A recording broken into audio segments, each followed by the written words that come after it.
Does anybody else remember how in like 2016, all people would do is just cite a fact or a statistic and then talk about what they wanted to talk about without actually knowing where the statistic came from or what it meant? Well, that's what I want to talk about today because I found an old Daily Wire article about systemic racism in policing. It's a good example of how people can just manipulate the narrative to whatever they want it to be. Anyway, the first statistic that I want to talk about is number 2 on the list, and it just says that police are less likely to shoot at unarmed black suspects than unarmed white suspects, which is the conclusion of a study done by Washington State University, where they took police officers and simulated different situations that might happen with a suspect. And at first glance, you might think that, okay, well, police racism is just a myth. But then you realize that the situation is actually simulated. So, like, there's no life and death reality of this. And the officers are just going to react the same way that they would in Call of Duty, honestly. And police officers know that race is the most polarizing thing in law enforcement, and one of the things that everybody just wants to know answers about. And so when you get a bunch of police officers doing a study, that's probably going to be one of the first things that their mind goes to when wondering what the study is actually about. And if you want to talk about this study, that's fine, but if you want to pass it off as a larger statement about race, then that's misleading. Okay, the next point I want to talk about is number 3, which says that the American Free Press has found that for every black person killed by a white police officer in the US every year, there are about 71 black people killed by other black people. And this is a demonstration of an obvious logical fallacy. Yes, civilian on civilian homicides are an issue, but what are we talking about here? I thought we were talking about systemic racism in policing, but suddenly we've pivoted to civilian on civilian crime. It's misleading. It doesn't have anything to do with the thesis of the article. The only way that I could see you using this statistic in an accurate way is by trying to use it to show how rare it is to actually be shot by a police officer. But that's not what's happening here. What's happening here is the implication that because it's statistically rare for this to happen, that it doesn't matter when it actually does. It's basically just saying that everybody's overreacting about systemic racism and that we shouldn't really be worried about it.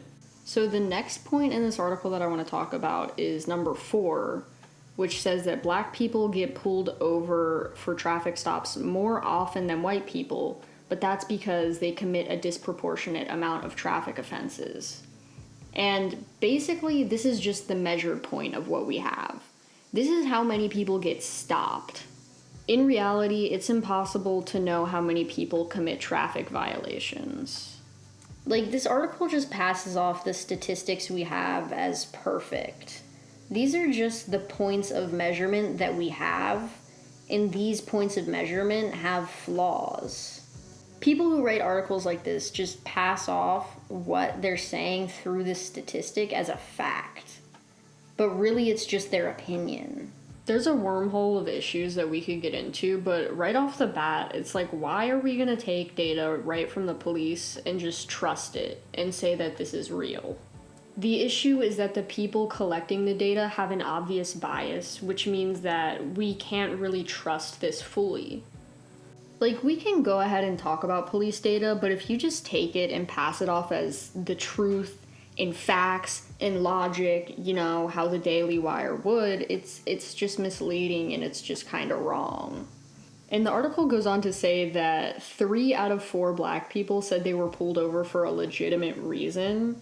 And it's funny because when you frame the statistic like that, it's like, oh, okay, most people think they were pulled over for a legitimate reason. But when you flip the statistic to say that 1 in 4 black people feel like they were pulled over for an illegitimate reason, then you realize that's kind of a lot. I mean, it's 1 in 4. For example, 1 in 5 weekdays is a Wednesday. That's not really rare at all. This is unfortunate when you know that something like a simple traffic stop can actually result in a life-changing event, like an arrest, a conviction, or even a death, like we've seen in some high-profile cases.